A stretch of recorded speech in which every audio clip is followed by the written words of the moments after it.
Dominant Protector. Credit to the author. 7,531-40.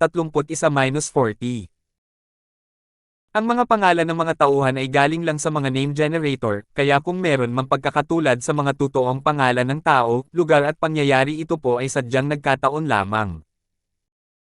Hindi nang ahas tumanggi si Fernandez, kaya ang tanging nasabi niya ay may mapait na mukha, walang problema, gagawin ko ang aking makakaya. Kung hindi ko ito magagawa, patawarin mo ako, Ginoong Ling. Mas mabuting mag-ambush muna at mag-iwan ng daan palabas.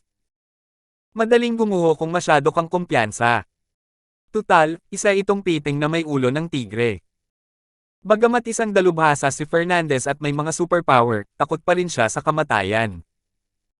Paaralan ng mga piting na may ulo ng tigre. Namutla ang mukha ni Fernandez. Natakot na siya nang makakita ng napakaraming piting na may ulo ng tigre. Bakit tig-iisang kabayong dagat lang ang kontrolado nila ni Bruce nang makaharap nila ang angkan ng mga kabayong dagat? Ito ay dahil isa lang ang kaya nilang kontrolin. Ang halos pagkontrol ng dalawang seahorse ay hindi kasing epektibo ng pagkontrol ng isa ng madali, kaya naman hindi na sila nag-iwan ng mas marami pang seahorse.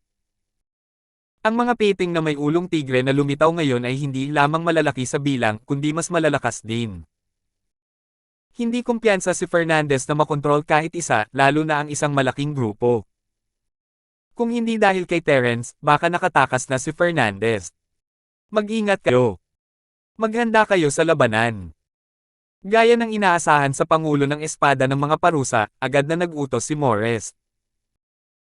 Pagkatapos siya, si Mike, si Johnson, at ang iba pa ay sabay-sabay na pamwesto sa isang nagtatanggol na postere. Malakas si Terence, pero hindi basta-basta maaaring umasa si Morris kay Terence. Siya nga pala ang chairman ng Night Association, kaya paano siya magiging duwag? Ha! May kumokontrol pala sa mga tiger head shark na ito. Napataas ang kilay ni Terence, nagulat. Fernandez, ang mga tao ng Kerlon ay talagang makapangyarihan. Noong una, walang nakitang tao sa grupo ng mga piting ang pandaman ni Terence dahil ang tao ay nasa likod ng pinakamalaking piting sa gitna. Kung hindi niya ito papansinin, iisipin niyang isa itong maliit na bukol sa katawan ng piting. Nang makalapit na sila ay saka lamang napansin ni Terence ang bahagyang paggalaw ng katawan ng lalaki, na nag-iwan ng maliit na agwat sa pagitan niya at ng piting na may ulong tigre. Kung hindi dahil sa banal na pangunawa, hindi ito makikita ng isang tao gamit ang kanyang mga mata. Mr. Ford, sabi mo may kumokontrol sa mga tiger head shark, at isa iyon sa mga taga-Kerlon. Nagulat si Fernandez, at bakas sa mukha niya ang hindi makapaniwala. Alam niyang hindi madaling kontrolin ang isang piting na may ulo ng tigre, lalo na ang 15. Sino ang napakagaling noon? May ganoong tao ba sa Kerlon? Hindi ako sigurado. Wala naman akong kakilala mula sa Kerlon, kung tutuusin. Siguro hindi naman. Mr. Ford, nasaan ang taong tinutukoy mo? Aminin na natin. Dinilat niya ng malaki ang kanyang mga mata at tiningnan ang mga piting na may ulong tigre, sinusubukang hanapin kung sino ang kumokontrol sa kanila. Kung isa talaga sila sa kanila, iyon ang pinakamabuti. Hey! Natatakot akong ayaw niya na makilala mo siya. Umukit ang mga labi ni Terence ng isang malamig na ngiti. Tiyak na malinaw silang nakikita ng mga tao sa tiger head sharks. Kung gusto talaga nilang bumati kay Fernandez, hindi sana nila nakontrol ang mga tiger head shark para umatake. Umikot ang 15 piting na may ulo ng tigre, at habang bumubuka at sumasara ang kanilang malalaking bibig, nagbuga sila ng mga bola ng tubig. Narating na ng tiger head shark ang foundation building realm, kaya anumang atake na ilulunsad nito ay makapangyarihan na. Bukod kay Terence, sino mang iba pa sa pinangyarihan ay malubhang masusugatan kung sila ay matamaan. Pinaganya ni Morris at ng iba pa ang kanilang sariling depensa nang walang utos ni Terence, umiiwas man o nagtulungan para harangan ang mga shockwave. Ginamit din ni Fernandez at ng iba pa ang kanilang mga kapangyarihan. Ang mga apoy, yelo, malalakas na hangin, at iba pa ay sumabog nang tumama ang shockwave ng bola ng tubig. Isa itong kahangahangang tanawin. Hindi nagmamadaling umatake si Terence, ngunit ginamit niya ang kanyang spirit sense para bantayan ang taong kumokontrol sa Tiger Head Shark, habang pinagmamasdan ang bawat galaw nito. Napakatyaga ng lalaki, hindi niya pinangunahan ang pagsalakay, kundi inutusan niya ang 14 na piteng na may ulo ng tigre na salakayin ang pangkat ni Terence. Ang piting na may ulong tigre na sinasakyan niya ay lumilipad sa paligid, naghihintay ng pagkakataong maglunsad ng isang nakamamatay na atake. Casual na hinarap ni Terence ang ilang sunod-sunod na pag-atake, at matapos magmasid ng ilang sandali, napagtanto niya na wala palang bagong taktika ang lalaki. Hindi na siya nag-aksaya ng oras, naghanda na para sa kontra-atake. Sa isang pag-iisip, ang essence spirit ni Terence ay naging tubig at naglaho ng walang bakas. Mabilis siyang muling lumitaw sa tabi ng piting na may ulong tigre. Medyo nagulat ang taong palihim na namumuno sa mga Tiger Head Shark. Paano biglang nawala ang isa sa kanilang mga target? Maaari ba siyang patay na? Pero kung patay na siya, hindi dapat naglaho ng ganito kabilas ang katawan niya. Iisa lang ang paliwanag. Mga superpower. Siguradong may natuklasan ang kabilang panig. Pagkatapos ng isang malalim na sipol, lahat ng mga piteng na may ulo ng tigre ay lumingon at bumalik sa tabi ng piteng na may ulo ng tigre upang protektahan ang kanilang commander.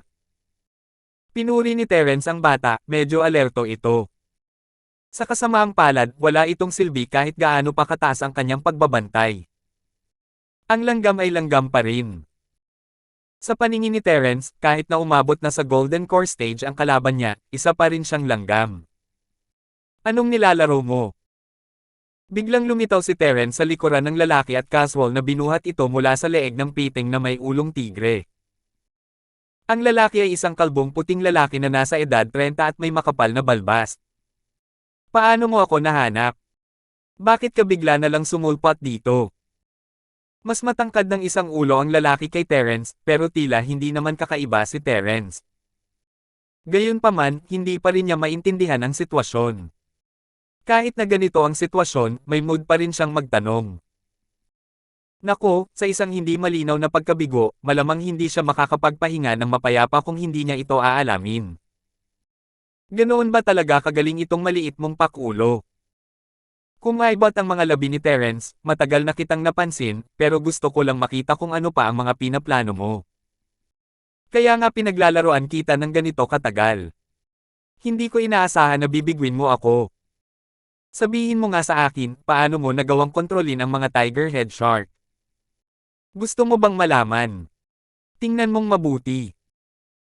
Ngumisi ang kalbong lalaki, at ibinuka ng 2 piting na may ulo ng tigre ang kanilang mga bibig at kinagat si Terence, handang mamatay kasama niya. Siyempre, walang pakialam si Terence. Ang isang essence spirit ay parang walang kamatayan laban sa ganitong atake, kahit anong gawin niya, hindi niya kayang saktan kahit isang hibla ng buhok. Pero hindi interesado si Terence na makagat ng piting na may ulo ng tigre. Umiwas siya sa tabi ng kalbong lalaki. Medyo mababa ang espiritual na katalinuhan ng piting na may ulong tigre. Bago pa man ito makareact, nagbanggaan ang 2 malalaking bibig, at ang matutulis na ngipin ay nagtagisan ng matindi, na direktang nagdulot ng pinsala sa magkabilang panig. Nagkalat ang dugo kahit saan. Nabaliw ang iba pang mga piting na may ulong tigre. Sumugod sila at nagsimulang mangagit. Uhaw sa dugo ang mga piting na may ulong tigre. Ganito ang kalikasan ng angkan ng mga piting, maging ang mga halimaw sa dagat ay ganoon din. 7,532. Gayunpaman, ang dugo ng mga piting na may ulo ng tigre na nagpatayan ay mabilis na nagtipon at nagtipon sa paligid ng kalbong lalaki. Natural na napansin ni Terence ang abnormalidad ng dugo, ngunit hindi niya ito pinigilan. Gustong makita ni Terence kung ano ang ginagawa ng lalaki. Mabilis na naipon ang malaking bahagi ng dugo ng piting na may ulong tigre sa katawan ng kalbong lalaki. Nang umabot sa isang tiyak na dami, bigla itong bumilis at bumuo ng isang malaking alimpuyo na kulay pula ng dugo na bumabalot sa kalbong lalaki. Kasabay nito, biglang naramdaman ni Terence ang isang napakalaking puwersa na nagtutulak sa kanya palayo. Napakalakas ng kapangyarihan nito na kahit ang mga ordinaryong eksperto sa foundation stage ay hindi kayang labanan ito. Ito ba ang trump card mo? Kung hindi kita papayagang gamitin ito, natatakot akong hindi ka mamamatay ng mapayapa. Huwag mo akong paghintayin ng matagal, ipakita mo sa akin kung ano ang kaya mo. Binitiwan ni Terence ang sarili. Habang nagsasalita siya, ikinumpas ni Terence ang kanyang mga kamay at nagpakawala ng ilang arko ng kidlat na nagpatamba sa natitirang mga tigerhead shark gamit ang kontroladong lakas. Ang mga ito ay pawang magagandang paraan ng transportasyon. Hindi niya sila maaaring hayaang maghabulan. Hahaha. Pagsisisihan mo ito. Dahil binigyan mo ako ng pagkakataon, tutuperin ko ang hiling mo at hahayaan kitang mamatay ng mabilis. Sa loob ng pulang dugong vortex, tumawa ng malakas ang kalbong lalaki. Pagkatapos, biglang iniabot ng dalawang makakapal at pulang braso ang pulang dugong vortex sa magkabilang gilid. Kung gusto mong makita ang aking trump card, idilat mo ang iyong mga mata at tingnang mabuti. Hindi mo na ito makikita mamaya. Ang pangit naman. Kumaibot ang mga labi ni Terence, walang masabi. Ang tunay mong taktika ay ang maging sobrang pangit at takutin ako. Gusto mo ba akong takutin hanggang mamatay? Malaki ang ipinagbago ng kalbong lalaking dumukot mula sa kulay dugong vortex. Ang buong katawan niya ay nababalutan ng baluti na kulay dugo at tanging ang ulo niya lang ang nananatiling kalbong ulo nito.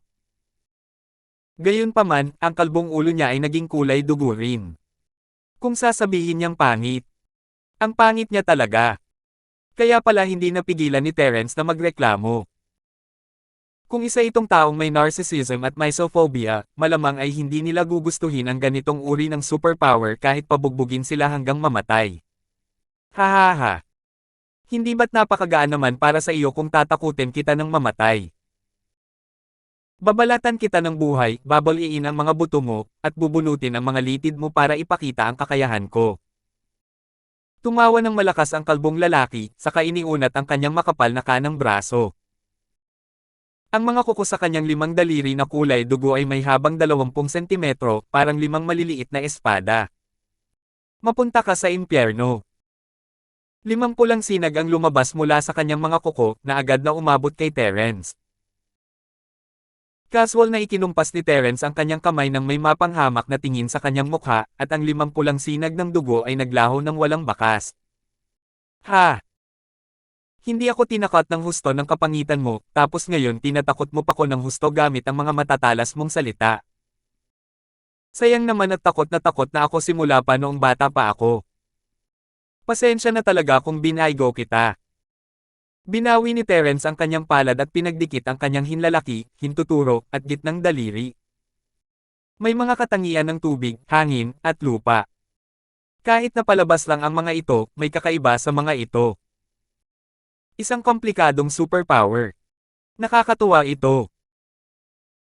Nagbago ang mukha ng kalbong lalaki, hindi dahil sinabi sa kanya ni Terence ang mga detalye ng kanyang kakayahan, kundi dahil nahadlangan ni Terence ang 5 pulang sinag ng dugo ng napakadali. Ito ang pinakamalakas na kapangyarihang magagamit niya matapos mag-transform gamit ang dugo ng tigerhead shark, pero pareho pa rin ito sa paningin ng kabilang panig. Paano sila lalaban kung ganoon? Mas mabuti pang tumakas na lang siya. Stevenson. Ikaw ba yan? Sa kabilang panig, sinubukang sumigaw ni Chris, Stevenson, tumigil ka na sa pakikipag-away kay Mr. Ford at sumuko ka agad. Masyadong mabilis ang mga galaw ni Terence, at wala man lang oras ang grupo para gumanti. Pagkatapos, kinontrol ng kalbong lalaki ang piting na may ulong tigre upang makipaglaban sa isang magulong labanan. Nagkalat ang dugo sa lahat ng dako, dahilan upang hindi nang ahas na lumapit ang mga tao sa Kerlon. Ngayon lang nila nakita na ang kabilang panig ay si Stevenson ng bayan. Umikot ang mata ng kalbong lalaki at tumawa, si Chris ba yan? Naku, nandyan din si Ian Polo, at pati si Ferenc. Hindi ko kayo nakita ngayon lang. Pagkatapos noon, humarap siya kay Terence at tumawa, Mr. Ford, di ba? Hindi pagkakaunawaan to, hindi pagkakaunawaan. Habang nagsasalita, lumapit si Stevenson kay Chris, umakto na parang isang kakilala na gustong magbalik tanaw sa mga nakaraang panahon.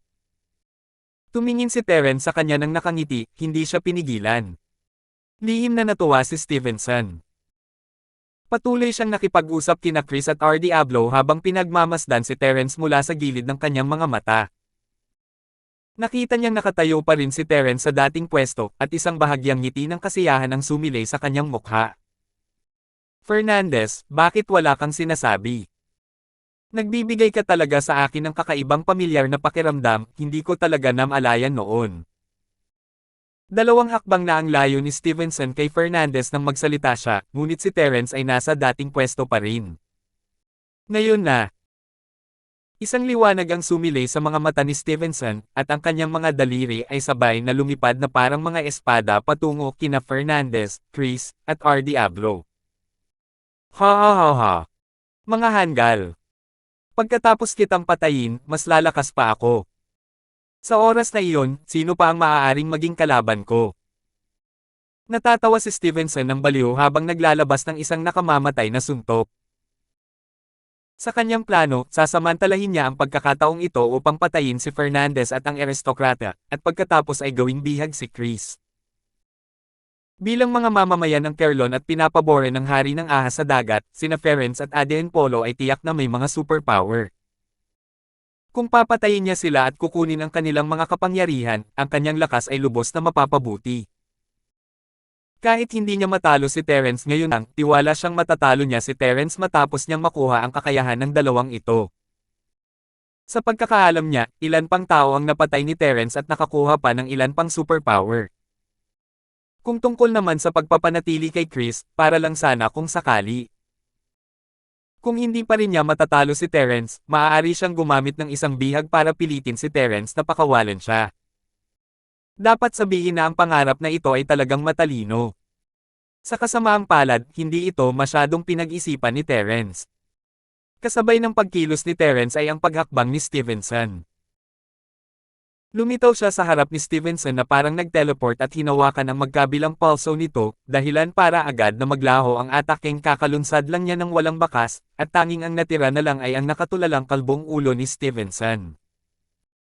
Sa simula, maaari ka sanang mabuhay, ngunit sa kasamaang palad, gusto mo na lang litisin ang kamatayan. Kung gayon, wala nang ibang paraan.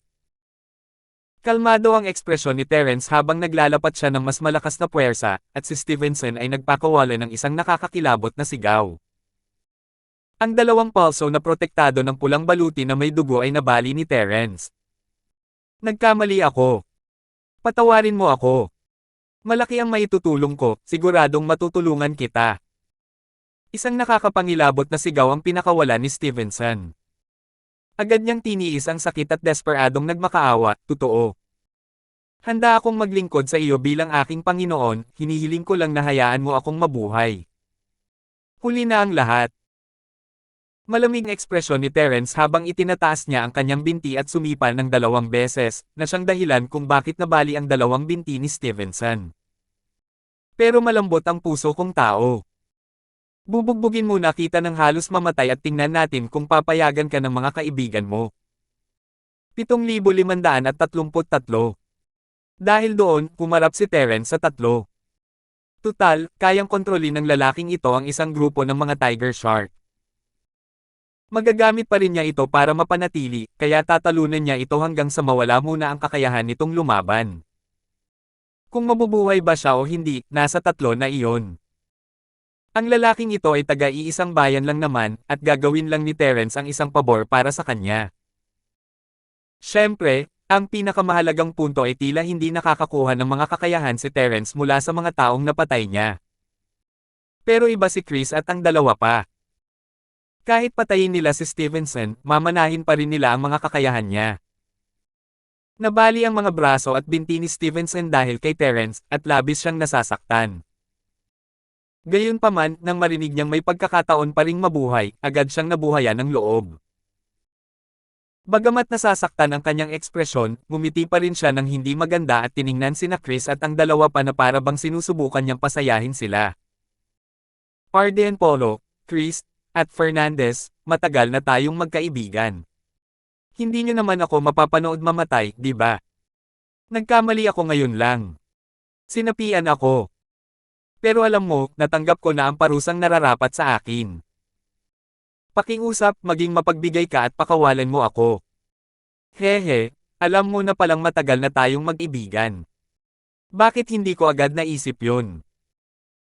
Malupit na tao si Fernandez sa simula pa lang, at ginawa niya rin iyon bago sumama kay Terence. Paano niya nagawang pakawalan si Stevenson ng ganoon kadali? Huwag kang maging mahinahon, Adam Bolo, Chris. Sino ang nakakaalam kung hahabulin niya ulit tayo? Hindi naman tayo pwedeng laging magbantay laban sa kanya, di ba? Mabilis na sabi ni Fernandez nang makitang tahimik si R. Diablo at medyo malambot naman ang puso ni Chris. Fernandez, taga-iisang bayan lang naman tayo, at madalas tayong nagkikita. Pinarusahan na si Stevenson ni Mr. Ford, kaya bakit hindi na lang natin siya patayin? Bali naman ang mga braso at binti niya, kaya hindi na siya magiging banta sa madaling panahon. Gaya ng inaasahan, gusto ng palayain ni Chris si Stevenson.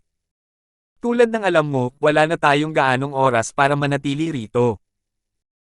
Sa oras na gumaling si Stevenson, matagal na nating nilisan ang lugar na ito. Sang-ayon ka ba kay Chris, Aden Polo? Tiyak na gustong patayin ni Fernandez si Stevenson. Nang makitang lamambat ang puso ni Chris, tumingin siya kay Aden Polo at sinabing gusto niya tayong patayin, tapos dukutin si Chris. Nakita ng lahat ang nararamdaman niya para kay Chris.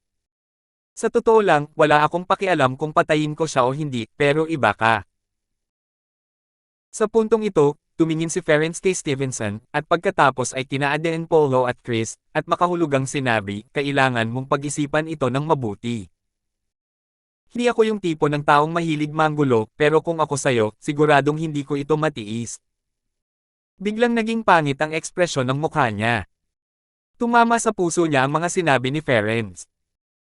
Alam ng lahat sa bayan ng Kerlon na matagal nang pinagnanasaan ni Stevenson si Chris. Halata rin ang intensyon ni Stevenson na patayin sina Fernandez at R. Diablo bago dukutin si Chris. Kung hindi dahil sa pakikialam ni Terence, baka nagtagumpay na siya. Masasabing napakalakas ng kakayahan ni Fernandez na mangakit ng iba. Hindi niya talaga matiis. O sa halip, hindi ito kayang tiisin ng sinumang lalaki. Gusto mo akong patayin tapos nakawin ang asawa ko. Kung matiis niya lang ito, mas gugustuhin pa niyang mamatay. Tama iyan.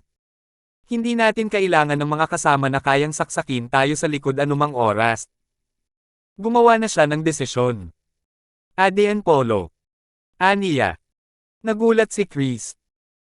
Gusto niya sanang magsalita, pero alam niyang nagsasabi ng totoo si Fernandez, kaya sumuko na lang siya. Mukhang walang tumututol. Kung gayon, papatayin ko ang walang hiyang ito para sa lahat. Tumawa si Fernandez habang naglalakad patungo sa takot na si Stevenson. Naikuyom niya ang kanyang mga kamao at gumawa ng isang malutong na tunog ng pagkalabog. Fernandez, ako na ang gagawa. Bigla siyang humakbang paarap at pinigilan si Ferenc. Sabi mo hindi ko na matiis, kaya hayaan mo akong gawin ito. Malamig na tumingin si Terence, hindi mapigilan ng dalawa ang kanilang kasakiman. Alam ng lahat na sa pamamagitan ng pagpatay kay Stevenson, maaari nilang alisin ang kanyang kapangyarihan, kaya lahat sila ay gustong magmadaling kumilos. Pero hindi mahalaga iyon kay Terence, hindi mahalaga kung sino ang may kapangyarihan, pareho lang iyon para sa kanya. Namumula ang mukha ni Stevenson. Alam niyang hindi maiiwasan ang kamatayan. Ang tanging nasabi niya lang ay kay Chris. Chris, magsalita ka nga. Lahat tayo ay taga-Kerlon. Kaya mo ba akong makitang patayin? Aniya. Bakit hindi magawa ni Chris Bear? Nang uuyam, kumakbang siya palapit para pigilan si Chris, hindi na binigyan pa ito ng pagkakataong magpatuloy sa pagmamakaawa. Stevenson, dapat alam mo kung ilang tao na ang napatay mo. Panahon na para gumanti ka. Aden Polo, Fernandez. Tumigil kayo. Sa wakas ay hindi napigilan ni Chris na magsalita. Isang kislap ng pag-asa ang sumilay sa mga mata ni Stevenson. Akala niya ay patay na siya, ngunit hindi niya inaasahan na magkakaroon ng malaking pagbabago. Chris, talagang magmamakaawa ka para sa kalokohang ito. Lumingon siya at tumingin kay Chris nang may pagkadismaya. Sa puso mo, mas mahalaga pa ba talaga si Stevenson kaysa sa akin? Hindi, makinig kayo sa akin. Umiling si Chris at hininaan ang boses. Dapat mamatay si Stevenson, pero kahit sino sa atin ang pumatay sa kanya at magmana ng kakayahan ng iba, baka magdulot ito ng pag-aalala kay Mr. Ford. Aniya. Habang nagsasalita siya, binigyan niya si Terence ng banayad na tingin. Hindi parehong tanga sina Arden Polo at Fernandez, at laking gulat nila. Silang tatlo, kasama na si Chris, ay nagtataka kung isa ba itong pagsubok na ibinibigay sa kanila ni Ford 08. Kahit sino pa ang matuto ng kakayahang kontrolin ang Tiger Head Shark, tiyak na magiging banta sila sa hinaharap. Tutal, kailangan naman ni na Terence at ng iba pa ang Tiger Head Shark bilang mount. Kung may masamang balak silang tatlo at makagat ng Tiger Head Shark, malaking problema iyon. Alam nilang tatlo na hindi pa nila makukuha ang buong tiwala ni Terence, at kung sino man ang may kakayahang gulatin ang kanilang Panginoon ang unang mamamatay. Hininaan ng tatlo ang kanilang mga boses, ngunit narinig ng malinaw ni Terence ang lahat. Kaya kung sakim ka, pero bakit hindi mo na lang siya patayin? Matapos itong mapatay, kinontrol niya ang piting na may ulong tigre at nagmadaling umalis, ngunit narito siya upang suriin ang kalikasan ng tao. Sa totoo lang, hindi matatakot si Terence kahit alam nilang tatlo kung paano gamitin ang Tiger Head Shark. Ano ang isang piting na may ulo ng tigre? Ilang beses na siyang dumaan sa mas malala pang alon sa dagat. Gayunpaman, nag-aalala siya na baka silang tatlo ay maging banta kay Terence matapos makuha ang kanilang mga kapangyarihan. Magiging trahedya kung aalisin niya sila. Mr. Ford, iiwan ko na sa iyo si Stevenson. Hindi namin kayang gawin yan. Sa huli, si Chris pa rin ang kumausap kay Terence. Sawang-sawa na si Terence, at agad siyang nagpadala ng isang daloy ng 5-element chi pagkatapos marinig ang sinabi ni Chris. Umiling si Terence habang kinakapa ang kanyang katawan. Tila hindi niya mamanahin ang kapangyarihang iyon. 7,534. Fernandez, mag-aral ka at mag-aral ka kung paano kontrolin ang piting na may ulong tigre. Gin-icing ni Terence ang isang piting na may ulo ng tigre. Napangiti si Fernandez nang walang magawa. Wala na siyang nagawa kundi ang maghanda at lapitan ang piting na may ulong tigre. Humiyaw siya ng mahina at sinubukang makipag-usap sa piting na may ulong tigre. Kung alam lang niya na siya ang kokontrol dito sa huli, sana pinatay na lang niya si Stevenson. Ngayon, hindi lang madali para sa kanya ang mapatay ng Tiger Head Shark, kundi siya rin ang magiging pinakamalaking banta ni Terence kung talagang kontrolado niya ito. Bakit niya kailangang gawin ito? Gayunpaman, bago pa man makapagreklamo si Fernandez, ibinuka na ng piting na may ulong tigre ang bibig nito at kinagat siya. Sa sobrang takot ni Fernandez, muntik na siyang maihi sa pantalon niya.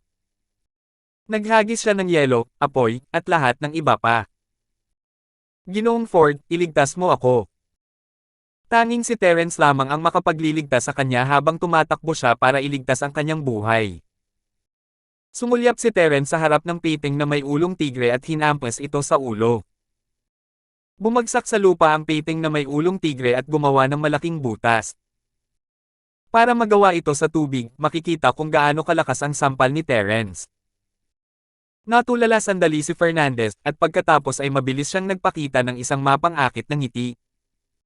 Mr. Ford, talagang kahanga-hanga ka. Salamat sa Diyos at nandito ka, kung hindi ay mapapahamak ako. Parang hindi mo na-control. Sumulyap si Terence kay Fernandez, medyo limitado ang kakayahan mo. Biglang bumilis ang tibok ng puso ni Fernandez. Tinatanggal ba siya ni Terence dahil wala siyang silbi? Nang makitang nawala si Stevenson ng walang bakas, labis na natakot si Fernandez. Mr. Ford, hindi ko pa siguro ito natuturuan, kaya nga ako nabigo. Kung hahayaan mo akong sumubok pa, baka magtagumpay ako. Nang maisip ito, mabilis na nangako si Fernandez ng may seryosong mukha, maniwala ka naman sa akin, isa talaga akong profesional sa larangang ito. Kahit sinabi niya iyon, nagsisisi rin si Fernandez. Parang pinatay niya na lang si Stevenson ngayon mismo. Hindi na kailangan. Dahil hindi ko sila kayang kontrolin, paaamuhin ko na lang sila. Hindi siya tumigil sa paglalakad habang nagsasalita, lumapit siya sa piting na may ulong tigre, itinaas ang kanyang binti, at sinipa ang ulo nito. Biglang bumilis ang tibok ng puso ni Fernandez. Hindi ito kontrol, isa itong provokasyon. Sinipa mo palayo ang piting na may ulong tigre, kaya huwag mo nang isipin pa ang pagkontrol dito. Mabuti na lang at hindi ka na niya kinakain. Dapat ay mayroon kang kaunting katalinuhan, nakakaintindi ka ba ng wika ng tao?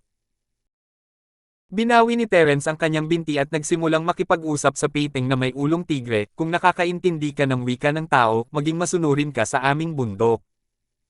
Kung hindi mo kaya, bubugbugin kita hanggang sa kaya mo. Naiintindihan mo ba?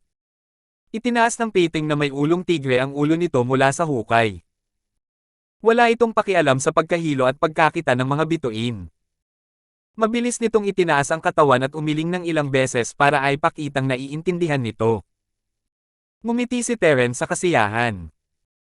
Mukhang matalino ka naman. Maayos naman ang komunikasyon natin. Ang mga mata ng piting na may ulong tigre ay puno ng pait na parang tao, malinaw ang bakas ng sapatos sa ulo nito, at ang sipa ni Terence ay mas masakit pa kaysa sa sampal. Umaasa siyang makakausap ng maayos ng taong ito at hindi na siya masyadong malalapitan. Gigisingan ko ang mga kasama mo mamaya. Puntahan mo sila at papakinggan mo ako. Hindi binigyan ni Terence ng pagkakataon ang piting na may ulong tigre na makipagnegosasyon, kung hindi mo kaya, bubugbugin kita. Nadurog ang puso ng piting na may ulong tigre. Bakit sila suwail at gusto ninyo akong bugbugin? Hindi ba pwedeng bugbugin na lang nila sila ng diretso?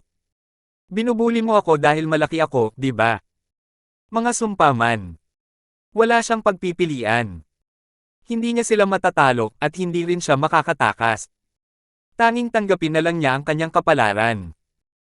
Hindi makapagsalita ang piting na may ulong tigre, kaya't pasibo na lamang nitong tinatanggap ang sunod-sunod na hindi pantay na mga kasunduan. Natulala ang mga tao sa kanilang paligid. Hindi nila inaasahan na kaya niyang kontrolin ang tiger head shark ng ganito. Ito na kaya ang superpower na nakuha niya mula kay Stevenson. Tila naging epektibo ang pamamaraan ni Terence. Hindi nagtagal, ang kanilang maliit na pangka ay may 14 na piting na may ulo ng tigre bilang kanilang paraan ng transportasyon, at agad na bumilis ang kanilang bilis. Kung bakit mayroong 14, simple lang ang dahilan.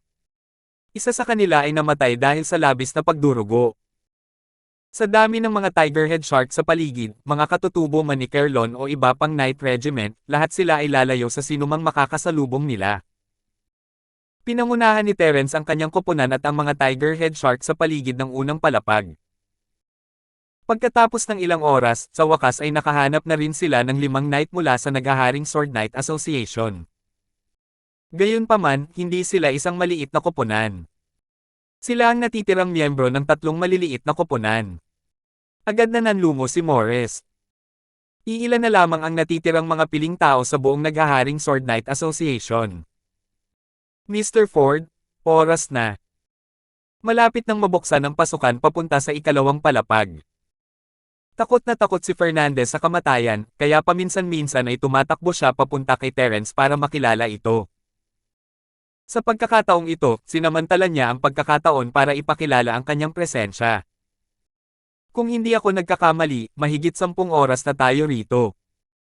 Para sa inyo na pinagpala ng hari ng ahas sa dagat, nakatanggap na ba kayo ng anumang kaliwanagan? Kinurot ni Terence ang kanyang baba at tumingin sa paligid kina Fernandez, R. Diablo, Chris, at sa iba pa, maging kay Mike, nahulaan ko na mararamdaman ninyo iyon noong binuksan ang pasukan. Tutal, kayo ang mga taong pinapabore ng hari ng ahas sa dagat. Nagkatinginan sina Fernandez at ang dalawa pa at sabay na umiling. Wala akong nararamdaman. Mas lalong naguluhan si Mike. Mahirap ito. Ang tagal na nating pag-alagala sa unang palapag pero wala pa rin tayong makitang mukhang daanan. Tumingin si Terence sa paligid, halos 10 oras tayong gumugol sa palapag na ito, at ganoon din kabilas ang piting na may ulo ng tigre. Kaya naman, hindi dapat mahirap hanapin ang pasukan. Tutal, kakaunti lang ang taong makakalakad ng isang ikot. Ginoong Ford, may ideya ako.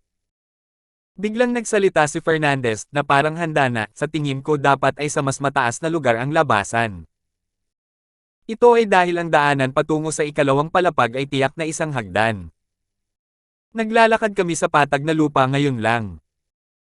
Kung may hagdan man, natural lang na makikita namin ito sa isang sulyap ngunit hindi namin papansinin ang mga matataas na lugar. May katuturan yan. Ginoong Ford, nadaanan lang natin ang ilang lugar na may mas matataas na lupain. Bakit hindi tayo bumalik at tumingin-tingin? Tama. Natigilan sandali si Aden Polo bago sumang-ayon. Tutal, walang nagbigay pansin sa kung ano ang nasa matataas na plataporma ngayon. Nakatuon lang sila sa mga bagay na nasa harap nila. Sino ang nagsabing dapat may hagdan papunta sa ikalawang palapag? Nasa ilalim tayo ng karagatan, umiling si Terence, kailangan pa ba natin ng hagdan para makarating sa ikalawang palapag? Natigilan sina Fernandez at ang iba pa noong una, at pagkatapos ay nawalan sila ng masabi. Dahil tama si Terence. Nasa tubig ang lahat. Kung talagang may daanan sa itaas, pwede silang lumutang pataas ng diretso. Bakit pa kailangan ng hagdan? 7,535. Mr. Ford, ikaw ang pinakamagaling. Nakalimutan kong nasa tubig pala tayo. Napatawa si Fernandez at nababahalang sinabi, kung ganoon, paano natin mahahanap ang pasukan? Palaki ng palaki ang sakop nito. Hindi nagsalita si Terence, bagkus ay itinaas niya ang kanyang ulo at sumimangot. Mr. Ford, ano pong problema dyan sa taas? Tumangala rin si Morris. Hindi ko alam, pero parang may mali sa pakiramdam ko. Umiling si Terence at ikinumpas ang kamay, maghintay kayo rito, aakyat ako at titingnan ko. Magmumungkahi na sana si Morris na sabay silang umakyat nang muling nahati si Terence sa dalawa, at nawala ang isa sa kanila. Napakagaling talaga ni Mr. Ford. Morris, saan mo naman inimbitahan ang taong ito? Tama, masyado siyang makapangyarihan. Sa tingin ko si Mr. Ford ang pinakamakapangyarihang tao sa toreng ito. Parehong namangha sina Fernandez at Aden Polo. Kailangan mong tanungin si Mike tungkol dito. Nagulat din si Morris sa bilis ni Terence, nawala siya sa isang kisap mata. Ang bilis ni Terence ay talagang napakabilis, halos kasing bilis ng liwanag. Pero kahit na ganoon, ilang minuto nang umaakyat si Terence, gamit ang bilis na maihahambing sa isang top-tier water escape technique, at hindi pa rin niya nararating ang tuktok ng unang antas. Kahit pa ito ang tunay na malalim na dagat, dapat ay matagal nang nakarating si Terence sa ibabaw dahil sa bilis niya. Kakaiba ito. Huminto si Terence at tumingin sa ibaba, ngunit wala naman siyang makitang mali. Matapos umakyat sa isang tiyak na taas, ang tanawin sa ibaba ay hindi na makita ng hubad na mata. Paglingon ko sa paligid, wala namang ibang makikita kundi tubig. Bulong ni Terence sa sarili at muling nawala. Ilang minuto ang lumipas, bumalik na siya sa grupo. Ginoong Ford, may nakita ka ba? Nakita ni Fernandez ang tunay na katawan ni Terence at agad siyang lumapit dito, nandoon ba sa taas ang pasukan sa ikalawang palapag? Ilang minuto pa lang naroon si Terence, at akala nila ay hindi pa siya nakakalayo. Walang anuman dyan sa taas. Imposibleng makahanap ng kahit anong clue dyan sa taas. Hindi na nagpaliwanag pa si Terence at ikinumpas ang kanyang kamay. Pero may mga ideya na ako. Hindi naman lubos na hindi makatwiran ang sinabi ni Fernandez ngayon. Haha, Ginoong Ford, napakabait mo naman. Tiyak na may matutuklasan tayo kung pupunta tayo sa mas mataas na lugar. Tuwang-tuwa si Fernandez, iniisip na pinupuri siya ni Terence. Hindi, mali ka. Binuhusan siya ni Terence ng isang balde ng malamig na tubig. Ang ibig kong sabihin ay kabaligtaran. Ang pasukan ay dapat nasa mababang lugar tulad ng isang kanal o kung ano paman. Ginoong Ford, bakit kailangan pa nating pumunta sa mas mababang lugar? Natulala si Fernandez. Ikinumpas ni Terence ang kanyang kamay, siguro ang dulo ng tore ay hanggang sa ilalim ng karagatan. Kaya ang unang palapag na kinaroroonan natin ngayon ay maaaring pinakamataas na palapag. Kung gusto nating pumunta sa ikalawang palapag, kailangan nating bumaba. Si Morris at ang iba pa ay palaging sumusunod sa pangunguna ni Terence, kaya naman muling nagsimulang lumangoy ang mga tiger head shark, inaakay ang koponan patungo sa pinakamalapit na kanal na kanilang nadaanan. Pagkalipas ng 10 minuto, ikinumpas ni Terence ang kanyang kamay, hudyat na huminto ang grupo. 100 metro ang layo, mayroong isang malalim na hukay. Sinuri niya gamit ang kanyang spirit sense noong napadaan siya kanina, pero wala namang kakaiba. Gayunpaman, sa pagkakataong ito, halatang medyo naiiba ito. Nang gamitin niya ang kanyang banal na pandama upang ice-scan ito, naharangan siya. Bababa ako at titingnan ko, hintayin niyo ako rito. Pinaandar ni Terence ang 1,000 pagbabago ng kahoy at kagubatan, na iwan ng isang kopya habang siya mismo ay sumisid sa kanal. Bagamat ang labas ng kanal ay nagmumukhang isang mundo sa ilalim ng tubig, may sapat na liwanag at ito ay kasing liwanag ng araw. Gayunpaman, pagpasok sa kanal, agad na naging madilim ang paligid. Hindi kalabisan kung sasabihin mong hindi mo man lang makita ang sarili mong mga daliri. Ginawang tubig ni Terence ang kanyang espiritu ng yuan at malayang lumangoy sa kanal. Di nagtagal, nakahanap siya ng kakaibang lugar. Sa pader na bato ng kanal, mayroong isang hukay na may mahinang pagbabago-bago sa espasyo. Sa isang pag-iisip, agad na lumitaw si Terence sa labas ng butas. Pero parang hindi naman talaga espesyal ang butas, at hindi maintindihan ni Terence kung ano ang nangyayari kahit nahawakan na niya ito. Pero hindi ginamit ni Terence ang puwersa para buksan ito. Napaisip siya ng malalim. Mali iyon. Siguro masyado lang siyang nag-iisip. Paano naging ganito katago ang pasukan papunta sa ikalawang palapag? Ayon sa naunang logika, binigyan ng hari ng ahas sa dagat ang mga tao ng Kerlon ng ilang espesyal na kakayahan at ipinahiwatig na maaari silang makakuha ng mas maraming gantimpala sa pagpatay sa kanilang mga kasama o tagalabas. Kung ganoon, tiyak na may sinusubukang makamit ang isang layunin ng hari ng ahas sa dagat. At ang kanyang paglitaw ay isang aksidente lamang. Kung hindi siya si Terence at isa lamang ordinaryong bodyguard, hindi niya mahahanap ang butas na ito sa ilalim ng dagat, lalo na't hindi niya gagamit ng puwersa para pasabugin ito. Kung gayon, paano makakapasok sa ikalawang antas ang mga taong ito mula sa unang antas? Talaga bang hihintayin niya ang kanyang oras para mamatay ng sabay-sabay? Dahil doon, mas nakaramdam ng kapanatagan si Terence at bumalik sa labas ng kanal. Mr. Ford, nakabalik na po kayo. Iyan ba ang pasukan papunta sa pasilyo? Tanong ni Mike. Siguro hindi. Hindi pa panahon, kaya hindi pa alam ang lahat. Kumaway si Terence ng kanyang kamay, magpahinga kayong lahat. Pagod na kayo sa paglalakad. Sa mga may kapangyarihan, magsanay na kayo. Kung hindi ako nagkakamali, ang susi sa pagbubukas ng tunnel na ito ay ang kapangyarihan ninyo. Ito ang conclusion ni Terence. Kung hindi, bakit naman gagawa ang hari ng ahas sa dagat ng napakaraming ability user para sa sarili niyang libangan? Pumalakpak si More sa kanyang mga kamay sa realisasyon. Parang isang wake-up call ang mga sinabi ni Terence. Kung iisipin, may katuturan naman pala. Bakit ba ang lahat ay dumaan sa napakaraming paghihirap para makapasok sa 9 na patong na pagoda at pagkatapos ay magpatayan? Hindi ba't lahat ng iyon ay para lamang sa pagkakaroon ng mga superpower? Pero ano ang magagawa niya sa mga superpower? Sa nakapaloob na lugar na ito ng dagat, maliban sa mga tao, tanging mga halimaw sa dagat lamang ang naroon. Maaari kayang namatay na ang lahat ng mga tao at gumagamit sila ng mga superpower para harapin ang mga halimaw sa dagat.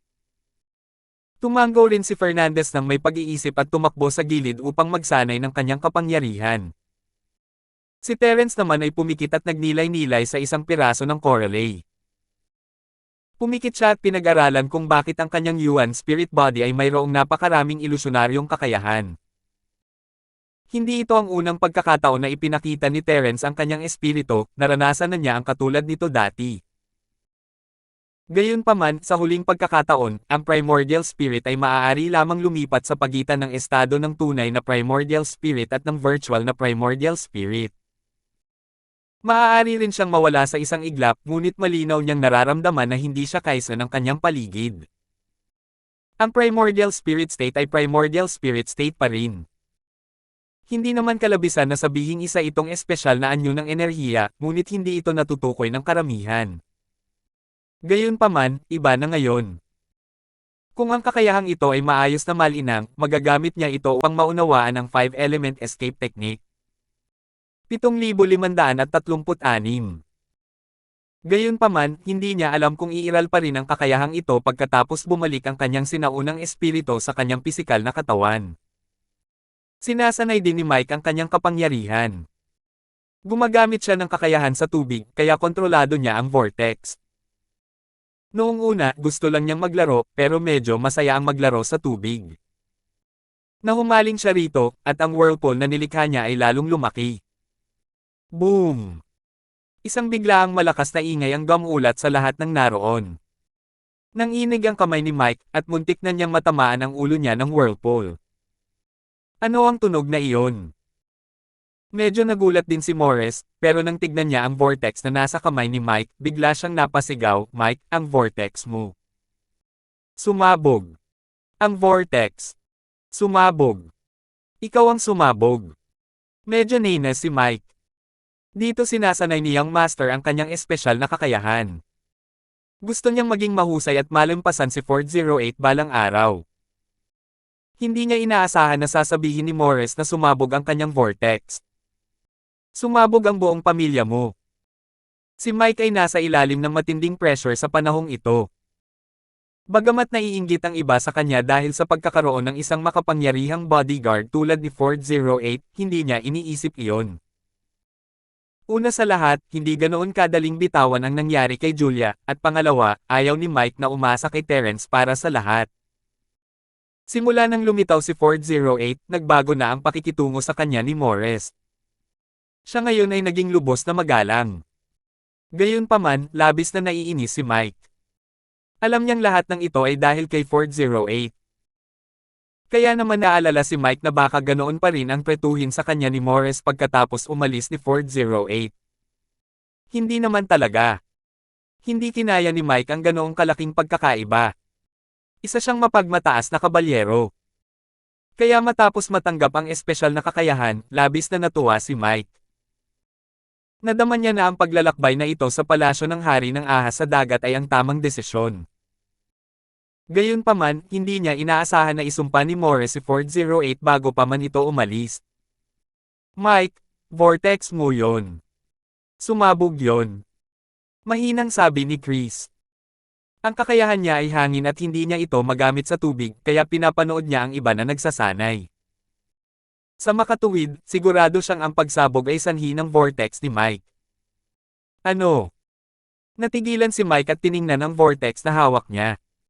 Oy! Oy! Oy! Ang vortex ay nahati pala sa dalawa. Ito talagang sumabog. Gayunpaman, bago pa man maintindihan ni Mike kung bakit sumabog ang vortex, nakakita siya ng isang maitim na pulang butil na umiikot sa gitna ng vortex na hawak niya. Halatang napansin ni Terrence ang problema. "Tumigil ka na sa kalokohan, Mike.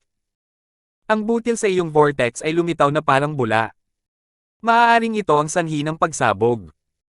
Ito ay basbas ng hari ng ahas sa dagat."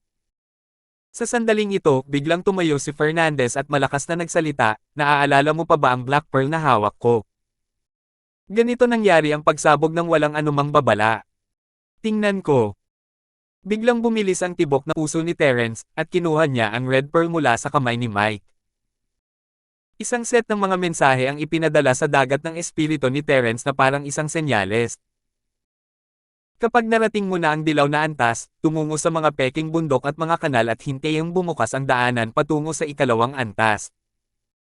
Pagkatapos, mayroong isang holographic na imahe. Laking gulat ni Terrence nang makitang ang imahe ay nasa loob ng hukay na kanilang kinaroroonan. Kaya ganoon nga. Tila ito talaga ang pasukan papunta sa pangalawang patong. Gayunpaman, ang paraan para makapasok ay hindi ang pilitin itong buksan, kundi ang sanayin ng iyong disiplina tungo sa ginintoang uri. Tila hanggat ang kakayahan ng isang tao ay umabot sa ginintoang uri, makakatanggap sila ng ganitong uri ng communication bead. Nasa kalahating hakbang na si Mike sa ranggo ng langit, at iisa lang ang kakayahan niya, kaya matagal na niyang pinag-iisipan. Makatuwiran naman para sa kanya na maabot ang ranggo ng dilaw sa maikling panahon. Kung tungkol naman kay Fernandez, kahit isa siyang Sky Class Master, dahil sa iba't ibang kakayahan na taglay niya, wala ni isa sa mga ito ang Yellow Class. Ito ang prinsipyo ng pagkagat ng higit sa kaya nguyain. Gayunpaman, tila basta't may isang tao sa bawat koponan na umabot sa dilaw na ranggo, matatanggap nila ang mensahe. Kaya naman, malamang na hindi magtatagal at lahat ng nabubuhay ay magtitipon dito. Gaya ng inaasahan, 4 hanggang 5 pangkat ang papalapit sa bilis na nakikita ng mata. Malinaw na natanggap nila ang mensahe ng hari ng ahas sa dagat. Tolo na.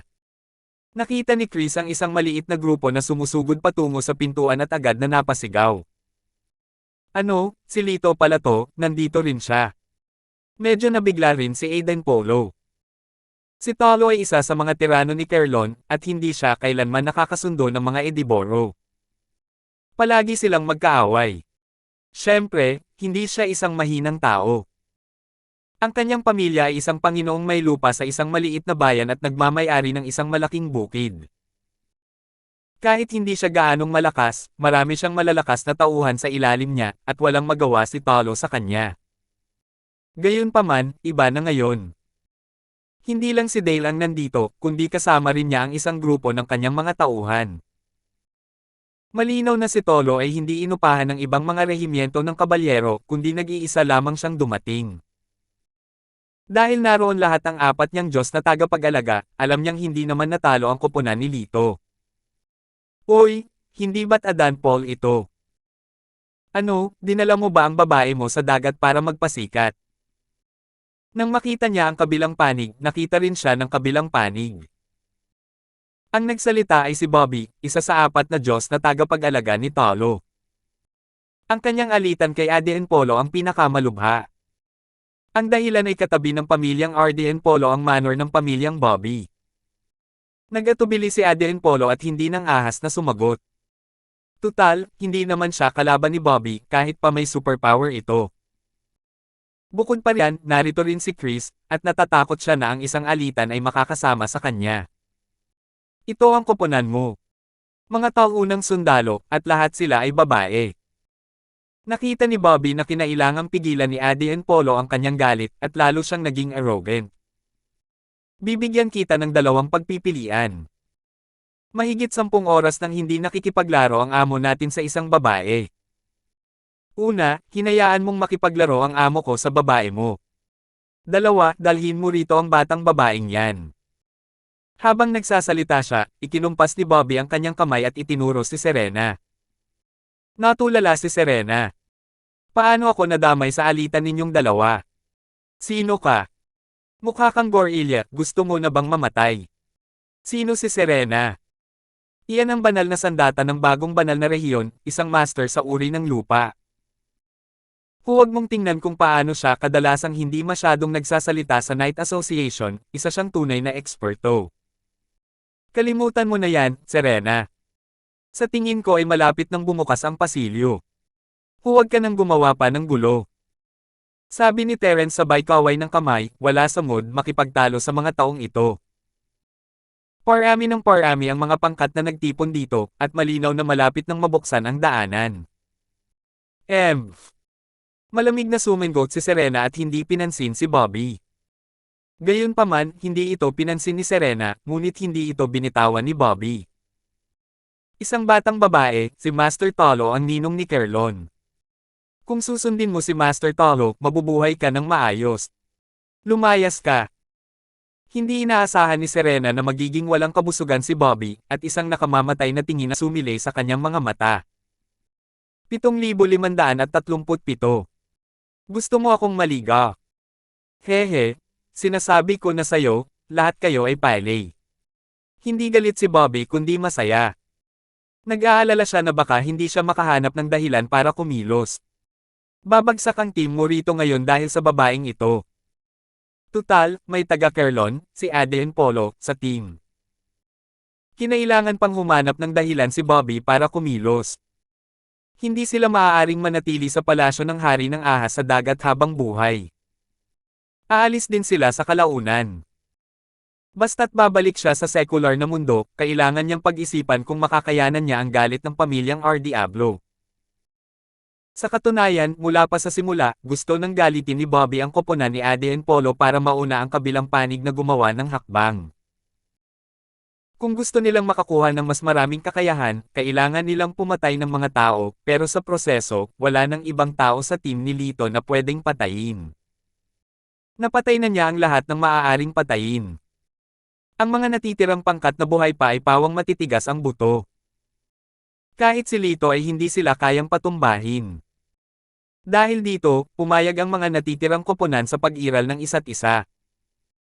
Kung magpapatuloy sila sa pag-aaway, magdurusa ang magkabilang panig. Dahil dito, ang koponan na tila hindi malakas ay naging mainit na kalakal sa paningin ng mga taong ito. Lumingon si Bobby at binigyan ng malabong tingin si Tolo. Ikinumpas ni Tolo ang kanyang kamay at rektang sinabi, si Aden Polo ang unang nag-udyok sa kanila. Lahat kayo, turuan ninyo sila ng leksyon. Pa! Hooray! May mariing tunog at isang iyak na narinig. Si Lito, na kanina lang ay nagmamayabang, ay tinamaan ng isang napakalaking puwersa. Pagkatapos, agad siyang binuhat mula sa lupa at sumugod patungo sa dagat. Napakabilis ng takbo nito na para bang isang torpedo sa ilalim ng tubig na inilulunsad. Sa isang iglap, siya ay naging isang itim na tuldok. Ang ingay mo! Ikinumpas ni Terence ang kanyang kamay at malamig na tiningnan ang koponan. Malapit nang magbukas ang ikalawang palapag, at nagmamatigas ka pa rin. Bakit ang yabang mo? Bakit hindi ka pa napatay noon? Astig kumilos. Natigilan at natakot si Bobby. Kuya, sino ba ang kayang umarte ng matapang? Ikaw ang umaarte ng matigas, okay. Ikaw lang talaga ang may pukana ng pag-arte ng matigas. Casual na pagkaway ng kamay niya, tinawag niya ang amo namin, tapos sinabi niya mapagpanggap ang amo namin. May natitira pa bang hustisya sa mundong ito? Kung ay ba't kibot din ang sulok ng bibig niya? Maaaring hindi alam ng iba, pero malinaw na malinaw sa kanya ang tungkol dito. Si Tolo ay isang peak heaven rank at isang half-step foundation stage master, kung hindi sana siya naging overlord ng Kerlon. Pero bigla na lang, pinalipad siya ni Terence pataas sa langit na parang rocket, at hindi pa rin siya natutumba, gaano na ba kalaking lakas ang nagamit niya. Kumislap din ang mga mata ni Fernandez. Mabuti na lang at hindi niya nakalaban si Terence, kung hindi ay hindi niya malalaman kung paano ito namatay. Akala niya ay nasobrahan niya ang tingin kay Terence, pero hindi man lang niya ipinakita ang tunay niyang lakas. Gamit ang husay ng sampal na ito na kayang magpalipad sa isang tao papunta sa langit, kung sakaling lumapag ito sa kanya, baka diretso siyang mamatay. Hindi inisip ni Fernandez na mas malakas siya kaysa kay Dale. Matapos mabuksan ang daanan patungo sa ikalawang palapag. Nagbilang si Terence ng mga tauhan, kasama niya sina Morris, Mike, Serena, at Johnson, pati na rin ang 6 na iba pang miyembro ng naghaharing Sword Knight Association. Bukod pa rito, naroon din sina Aden Polo, Chris, at Fernandez mula sa Kerlon, kaya't 13 katao ang kabuoang bilang. Sa natitirang 12 koponan, maituturing na itong isang malaking bilang ng mga tao. Kapitan numero 8, ito ba ang ikalawang palapag? Parang wala namang pinagkaiba sa unang palapag. Tumingin-tingin si Mike sa paligid. Pareho pa rin ang mundo sa ilalim ng dagat, pero hindi naman gaanong naiiba ang paligid, kaya naman naisip niya na nasa unang palapag pa rin siya. Saan tayo pupunta ngayon? Tumingin ang iba kay Terence, naghihintay sa kanyang mga utos. Iyon ay dahil medyo natigilan din sila. Kahit papaano, may magagawa pa rin sa unang antas, ang makakuha ng mga superpower. Gayunpaman, halos lahat ay nagpatayan na sa unang antas, at ipinagbabawal ng ikalawang antas ang pagpatay sa isa't isa. Kung gayon, ang tanong ay, ano ang gagawin ng ikalawang antas? Hindi mahalaga. Malamang pareho lang ang resulta kahit saan tayo pumunta. Dahil gusto nila tayong bigyan ng pagsusulit, tiyak na sila ang gagawa ng paraan para mahanap tayo. Ang pangunahing punto ay ang impormasyong isiniwalat ng hari ng mga santo ng Sea Worm, sabi ni Terence pagkatapos ng ilang pag-iisip, bakit niya binigyang diin ang pagbuo ng isang koponan. Ang mga natitirang tao ay binubuo na ng maliliit na pangkat, kaya ano pa ang punto ng paggawa nito? Kung ganoon, malamang na makakatulong ang koponan na ito sa ikalawang antas. Isa itong babala ng maaga upang maiwasan ang ilang koponan na magsolo pagkatapos makarating sa ikalawang antas. Dahil doon, naunawaan ng lahat, tama si Terence. Dahil hindi nila alam ang gagawin, maaari na lamang silang maghintay. Unang-una, paano naman ang ibang mga koponan? Bakit walang ibang dumating maliban sa amin? Dahil nasa isip niya si Talon, binigyan niya ng espesyal na atensyon ang kanyang koponan. Hindi pa sila dapat nakakapasok sa ikalawang antas, tama ba? Nang pumasok ako sa tunnel ngayon lang, nakita ko ang pangalawang grupo na naglalakad na papunta rito. Pagkatapos ng mahabang panahon, dapat ay nakarating na sila. Isa si Johnson sa mga huling taong pumasok sa tunnel, kaya naisip niya, marahil ang layunin ng pagbuo ng mga pangkat ay para paghiwalayin at i-teleport ang bawat pangkat sa magkaibang lokasyon. Tumango si Terence. Posible. Pagkatapos ng massacre sa unang palapag, wala nang gaanong natitirang tao. Baka gusto ng hari ng ahas sa dagat na maiwasan ang mas maraming alitan. Kumislap ang mga mata ni Terence, at isang kawan ng mga isdang espada ang lumitaw sa kanyang espiritu. Mayroong daan-daang isdang espada. Bukod dito, base sa kanilang mga aura, kahit papaano ay nasa yugto pa lang sila ng pagtatatag ng pundasyon. Mas malakas pa ito kumpara sa Tigerhead Shark na nasa unang layer. Isa rin itong sinaunang halimaw sa dagat, isang nilalang na wala ng buhay sa mundo ng mga mortal. Maaari kayang pagsubok ito para sa koponan. Magkakaisa laban sa paaralan ng mga isdang espada. Mabilis na gumalaw ang isip ni Terence, wala naman siyang problema sa pagharap sa kawan ng mga isdang espada ng mag-isa, pero nag-aalala siya na maaapektuhan nito ang tsansa niyang makapunta sa ikatlong palapag. Tutal, ang ikalawang antas ay nagtatampok ng isang koponan at hindi isang nag-iisang koponan. Ingat kayong lahat. May mga halimaw sa dagat na umaatake. Sa isang kisap mata, papalapit na ang kawan ng mga isdang espada. Paalala ni Terence bago humarap sa kanyang mga tauhan. Morris, magsama ka ng ilang tauhan at bantayan mo ang paligid. Mike, ikaw, kasama sina Den Polo at Chris, salakayin ang mga tao mula sa samahan ng mga kabalyero gamit ang iyong mga kapangyarihan. Fernandez, subukan mong kontrolin ang pinuno ng paaralan ng mga espada. Kung magtatagumpay ka, makokontrol mo ang buong paaralan ng mga espada nang walang anumang kahirap-hirap. Sumang-ayon ang mga taong tinawag at mabilis na tumugon. Naitatag na ang autoridad ni Terence, at walang malay na sinunod ng lahat ang kanyang mga utos. Gayunpaman, karamihan sa kanila ay masayang tinanggap ang utos. Si Fernandez lamang ang may mapait na ekspresyon sa kanyang mukha, at gusto niyang umiyak. 7,538. Boss, ang daming isdang espada, alin ang nangunguna?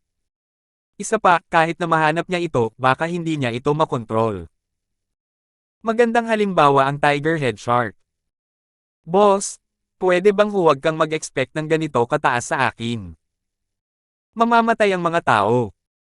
Hindi mahalaga kung pumapayag si Fernandez o hindi, agad na sinugod ng isdang espada si Terence sa sandaling matapos niya ang kanyang sasabihin. Bilang mga kalasag na karne sa unang hanay, hindi napigilan ni Morris at ng iba pang mga Knights of the Sword of Sanctions ang magpanik. Gayunpaman, walang paraan sa sandaling ito, kaya ang tanging magagawa na lang nila ay maghanda at lumaban. Akala nila matatalo sila ng mga isdang espada sa isang galaw lang, pero sa panghihimasok ni Mike at ng iba pang mga kapangyarihan, nakayanan pa rin nila. Lahat, magsikap pa. Kaya nating manalo. Tuwang-tuwa si Morris at hindi niya napigil ang magsaya ng malakas, dahil inutusan tayo ni Mr. Ford, wala lang ang mga mabahong isda at bulok na hipon na ito. Kahit isa sa mga swordfish sa paaralan ng mga swordfish ay nasa yugto ng pundasyon o mas mataas pa. Kung noon pa man, kahit magsanib puwersa ang iilang taong ito mula sa Sword of Sanctions Knight Association, imposibleng mapigilan ang pag-atake ng isang swordfish. Sa pagkakataong ito, hindi bababa sa 5 o 6 na swordfish ang bumangga ng harapan sa depensa ni Morris. Gayunpaman, hindi lamang ni isa sa mga miyembro ng Sword of Sanctions ay hindi namatay, hindi man lang sila umatras matapos masugatan. Isang himala. Tuwang-tuwa si Morris na hindi niya maipaliwanag. Ang moral ng iba pang mga miyembro ng Knight Association ay lubos ding tumaas, at sinimulan nilang depensahan ang kanilang sarili gamit ang kanilang buong lakas. Siyempre, kaya lang niyang ipagtanggol ang sarili. Kung gusto niyang gumanti ng atake, nananaginip lang siya. Kaya pa rin nilang harapin ang sarili nilang lakas at ipinaubaya na lang sa special ability team ang pag-atake. Tumaas ang kilay ni Terence. Gaya ng inaasahan, isa ba itong pagsubok sa pagtutulungan? Sa ilalim ng normal na mga pangyayari, maliban kay Terence, walang sinuman sa koponan ang maaaring makalaban sa isang swordfish, lalo na ang isang buong paaralan. Gayunpaman, sa kanilang kooperasyon, nagawa nilang talunin ang isdang espada hanggang sa maging pulpol. Masasabi lamang na ang kasalukuyang sitwasyon ay inayos para sa koponan. Kung ganoon, hindi magiging masyadong mapanganib ang mga miyembro ng koponan sa normal na sitwasyon, at nakahinga ng maluwag si Terence. Sa simula, handa siyang tumulong anumang oras, ngunit ngayon ay hindi na niya kailangang mag-alala. Plano niyang patuloy na obserbahan ang sitwasyon. Mr. Ford. Hindi ko makontrol ang kahit anong isdang espada. Aniya. Tapat si Fernandez sa kanyang tungkulin. Hiniling sa kanya ni Terence na kontrolin ang pinuno ng mga isdang espada, ngunit hindi niya matukoy kung sino ang pinuno. Isa lamang ang maaari niyang subukang kontrolin. Gayunpaman, ang resulta ay medyo nakalulungkot. Wala ni isa sa kanila ang nabigay pansin sa kanya. Mr. Ford, hindi naman sa hindi ko ginagawa ang lahat, pero malakas ang determinasyon ng mga isdang espada na ito. Hindi ko sila kayang makipag-usap. Maingat na ipinaliwanag ni Fernandez, natatakot na magalit si Terence. Inaasahan na rin ni Terence ang sitwasyong ito, sinusunod lang niya ang normal na loika na hayaan ang mga miyembro ng koponan na gawin ang kanilang sariling mga trabaho, ngunit hindi mahalaga kung sila ay kapakipakinabang o hindi sa huli. Hindi man lang makontrol ni Fernandez ang mga peiting na ulo ng tigre sa unang patong, lalo na ang mga isdang espada sa pangalawang patong. Ayos lang, kung hindi mo kayang kontrolin, bahala ka. Matutulungan mo si Mike at ang iba pa na labanan ito gamit ang kapangyarihan mo. Sabi ni Terence sabay kaway. Lihim na nakahinga ng maluwag si Fernandez. Mabilis siyang sumang-ayon at sumali sa koponan. Nagkahiwa-hiwalay ang kawan ng mga isdang espada pagkatapos ng unang bulk zone ng pag-atake at sinimulan silang palibutan mula sa lahat ng panig. Sa pagkakataong ito, ang pressure kina Morris at sa iba pa ay tumaas ng ilang beses. Malaki na ang pagkakaiba ng lakas sa pagitan ng dalawang panig. Dahil dito, direktang binago ng paaralan ng mga isdang espada ang kanilang paraan ng pag-atake, at hindi nagawang i-concentrate ng maliit na koponan ang kanilang firepower. Sa sandaling naghiwalay sila, natural na humina ang kanilang lakas sa pag-atake. Bagamat walang nasawi, delikado na ang sitwasyon. Natatarante si Morris, nagtataka kung bakit hindi pa kumikilos si Terence. Hindi niya pwedeng panoorin na lang silang matay, di ba? Ang mahinahong boses ni Terence ay nagmula sa likuran niya, patuloy kayong magtanggol at protektahan ang inyong mga sarili. Ako na ang bahala sa mga isdang espada. Nakikita ni Terence na ang mga isdang espadang ito ay ipinadala ayon sa sitwasyon ng koponan, maaari silang magbigay ng presyon sa koponan, ngunit hindi sila babagsak. Sa ganitong paraan, makakamit nila ang layuning patatagin ang loob ng mga miyembro ng koponan. Sa kabilang banda, nagsasawa na si Terence, ano pa ang saysay ng pag-aaksaya ng oras kung akala niya ay naunawaan na niya ang kabuuan ng Porma Sion. Aakyat lang siya at gagawin iyon. Tuwang-tuwa sina Morris at ang iba pa, at gumaan ang kanilang loob. Sa wakas ay naging matatag na ang sitwasyon na malapit ng gumuho. Ganito lahat ang mga tao. Kasabay ng pag-asa, mayroong diwa ng pakikipaglaban. Mabilis na sumugod si Terence papasok sa kawan ng mga isdang espada. Hindi siya gumamit ng anumang magarbong teknik sa martial arts, isang simpleng kaliwang suntok at kanang sipa lamang, at direktang pinalipad ang swordfish sa harap niya. Nawala ang pressure sa defensive team, at tumaas ang respeto nila kay Terence. Para makahakbang pasulong sa isang kritikal na sandali at maakay ang lahat sa kaligtasan, ano ang kulang sa isang pinunong iyon? Ang papel ni Terence bilang pinuno ay hindi lamang para tulungan ang lahat, kundi para puntiryahin ang pinuno ng isdang espada. Gaya nga ng kasabihan, barilin ang kabayo bago barilin ang tao, hulihin ang hari bago hulihin ang mga tulisan. Kung mapagsak nila ang ulo ng paaralan ng mga isdang espada, matatakot kaya sa kanila ang ibang mga alipors. Hindi masabi ni Fernandez, pero nakadikit ng mahigpit si Terence sa pinakamalakas sa paaralan.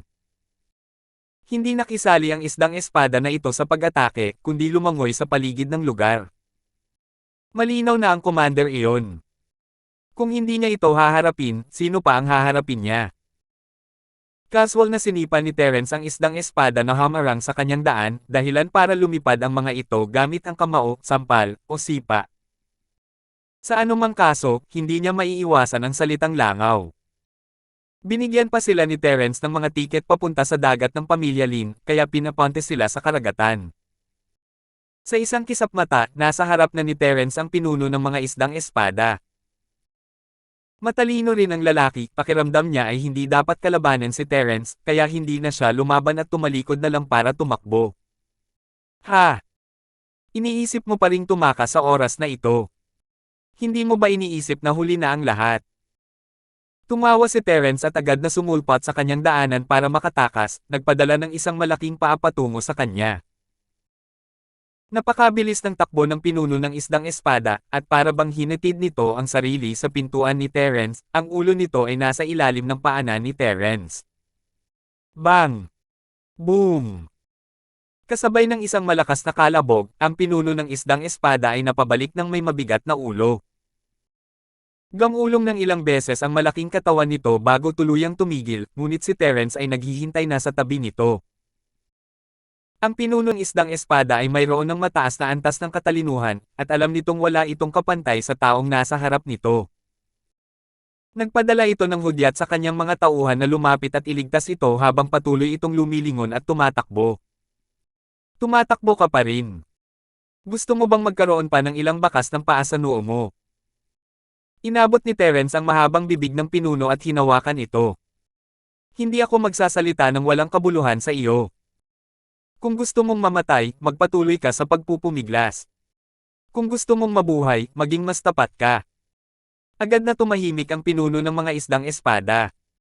7,539. Gusto sanang tumugon ng mga tauhan nito sa panawagang iligtas ang emperador, ngunit hindi naman sila handal. Nakapagtanggol na si Terence ng ilang swordfish dati, at ang mga normal na swordfish sa paligid ng pinuno ay napalipad lahat.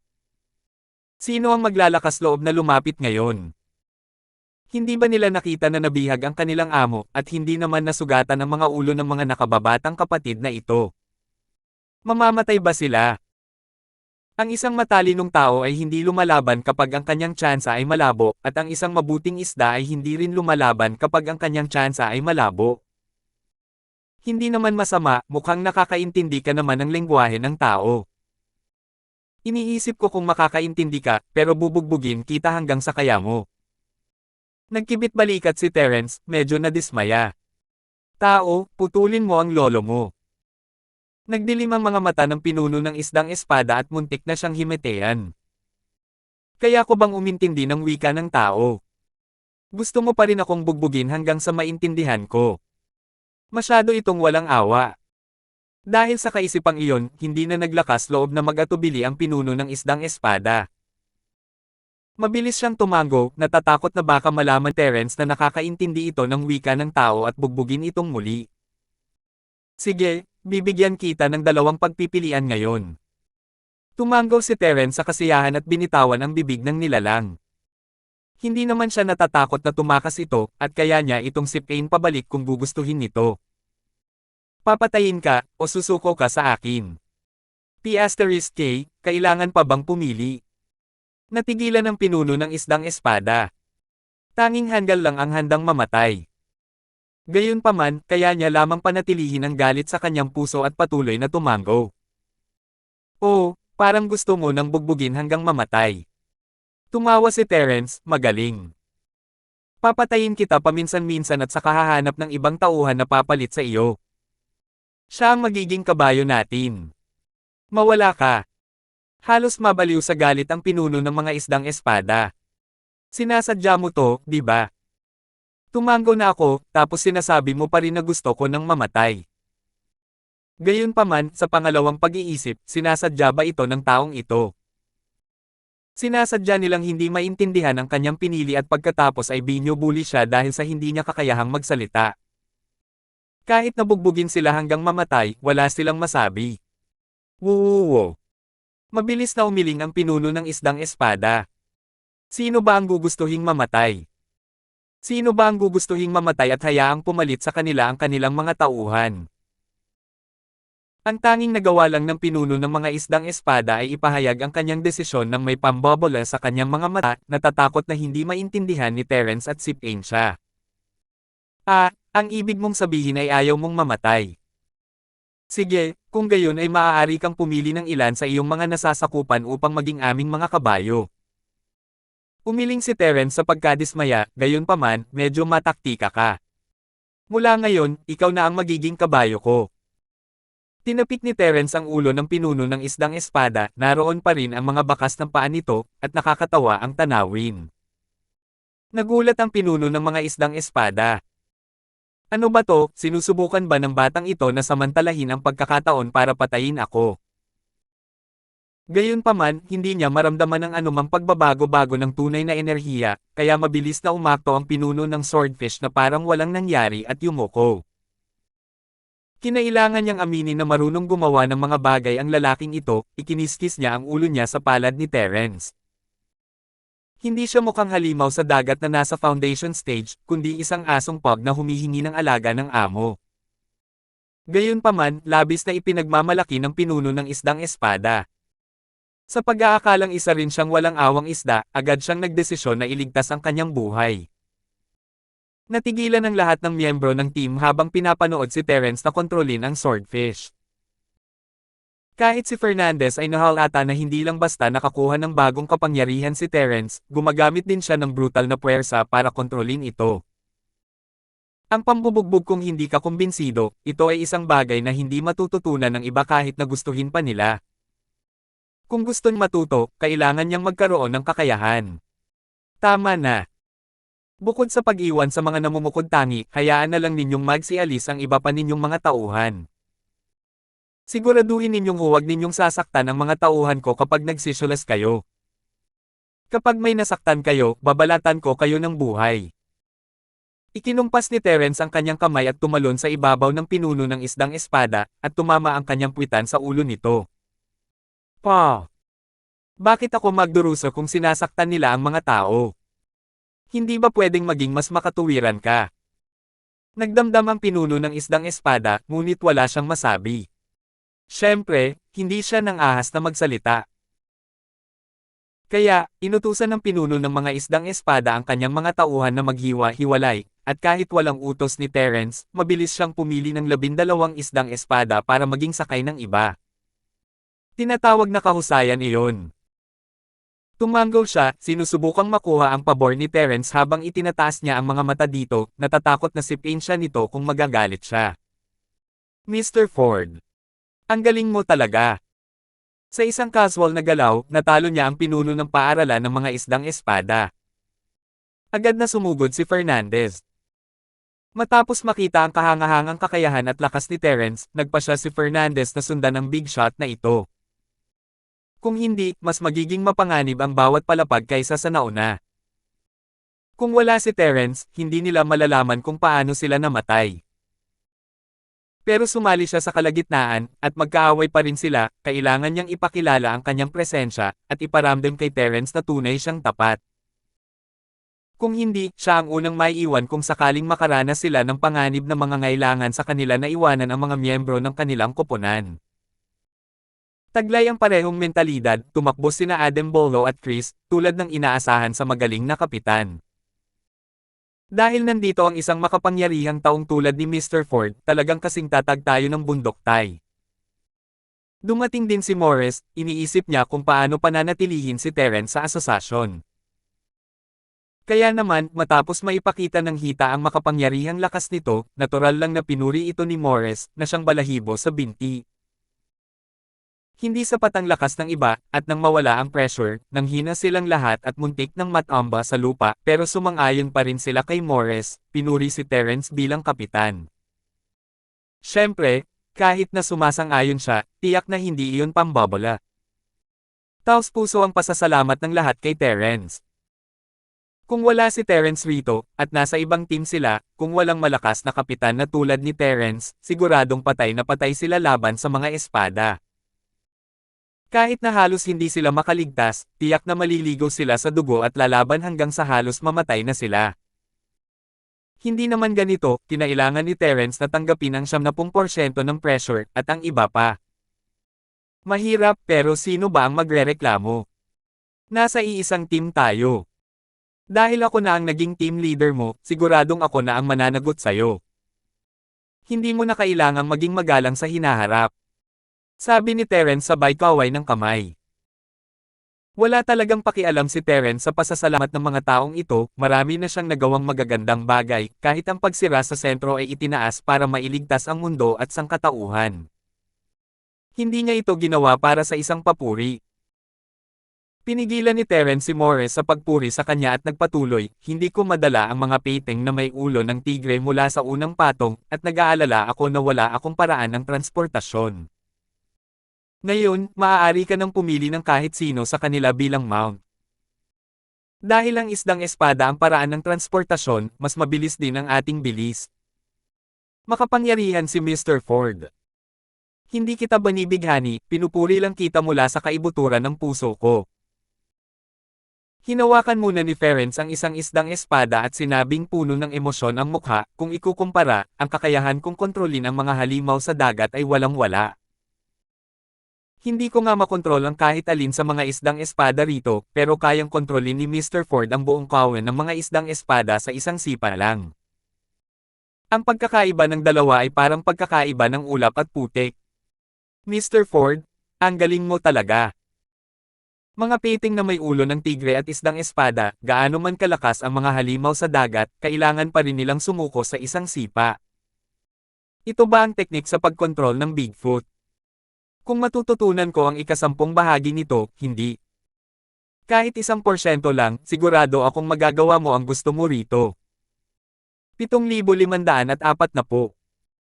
Spell para sa manipulasyon ng Bigfoot. Anong klaseng pangalan yan? Kahit gusto mong manligaw sa isang tao, hindi mo basta-basta pwedeng sabihin yan. Paano maiuugnay kay Bigfoot ang kabayanihan ng pagkatalo sa paaralan ng mga isdang espada?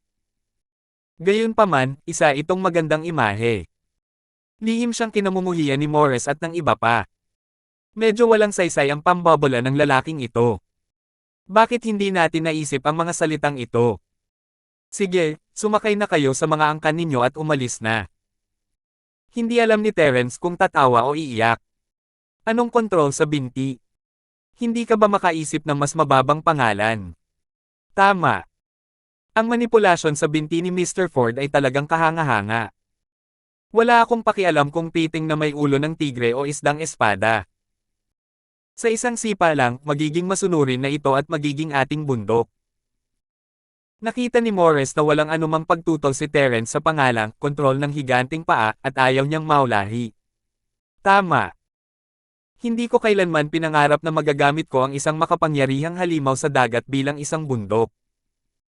Ang malalaking paa ni Kapitan Ford ay napakalakas. Talagang kahanga-hanga at walang awa.